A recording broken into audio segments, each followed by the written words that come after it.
Bonjour et bienvenue sur Anatomie avec Abdoulaye. Aujourd'hui, nous allons étudier les veines antérieures de l'avant-bras. Nous avons ici une figure qui montre la vue ventrale du tiers inférieur du bras, du coude, de l'avant-bras, du poignet, de la paume de la main et la face ventrale des 5 doigts. Les veines antérieures de l'avant-bras naissent de la confluence des veines digitales palmaires avec un réseau palmaire superficiel ici qui est diffus et mal systématisé comme vous pouvez constater sur cette figure au niveau de la paume de la main. En d'autres termes, les veines antérieures que vous voyez ici, au niveau de l'avant-bras, naissent de la réunion des veines qui se trouvent au niveau des 5 doigts, ici, qui sont des veines grêles. Ces veines grêles qui se trouvent au niveau des 5 doigts forment avec les réseaux veineux palmaires, qui est difficile à systématiser, les veines antérieures de l'avant-bras. Au niveau des commissures interdigitales, ici nous avons la première commissure interdigitale, par là la deuxième commissure interdigitale, ici la troisième et par là la quatrième. Le réseau veineux palmaire est uni au réseau veineux dorsal par des veines intercapitales qui se trouvent au niveau de sa commissure. Ici, nous voyons la veine intercapitale de la première commissure interdigitale. Par là, nous voyons la veine intercapitale de la deuxième commissure interdigitale. Par ici, nous voyons celle de la troisième commissure interdigitale. Et par là, celle de la quatrième commissure interdigitale. En regard de la face antérieure du poignet et du tiers distal de l'avant-bras, ici, les veines antérieures superficielles sont unies aux veines dorsales de la main.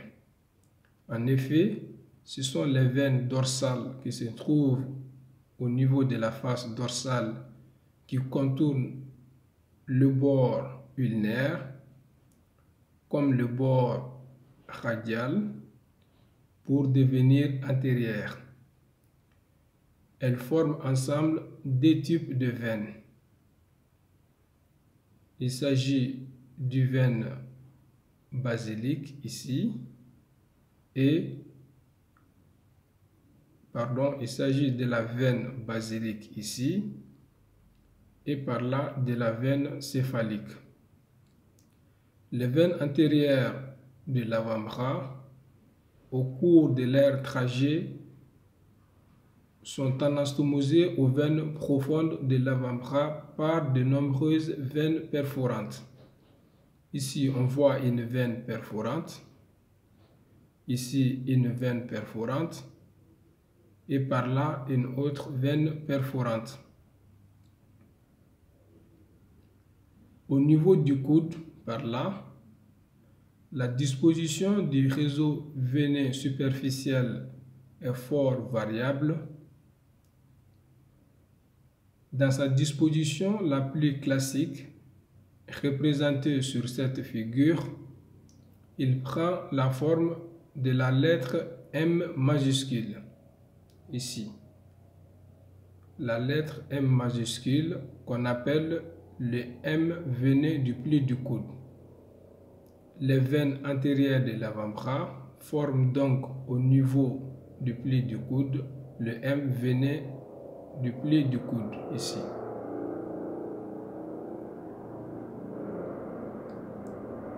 Ce M veiné du pli du coude se prolonge au niveau du bras par deux types de veines. La veine basilique ici et la veine céphalique. La veine céphalique est souvent doublée d'une veine céphalique accessoire, ici par là, au niveau de l'avant-bras.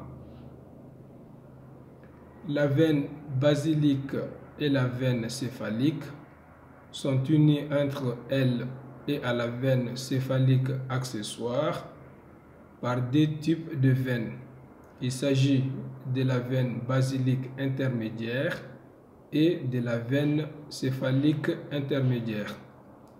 En d'autres termes, ce sont les deux veines intermédiaires basilique et céphalique qui unissent la veine basilique à la veine céphalique et ces deux à la veine céphalique intermédiaire ou accessoire. En résumé, on retient que les veines antérieures de l'avant-bras prennent leur origine au niveau des 5 doigts que vous voyez ici. Ces 5 doigts ont des veines qui s'anastomosent avec le réseau veineux palmaire pour former les veines antérieures de l'avant-bras. Les veines antérieures de l'avant-bras forment principalement au niveau du pli du coude le M veiné. Le M veiné que vous voyez ici, qui se prolonge au niveau du bras par la veine basilique médialement et latéralement par la veine céphalique. C'est tout pour cette vidéo. On se donne rendez-vous pour une prochaine. Au revoir et à bientôt.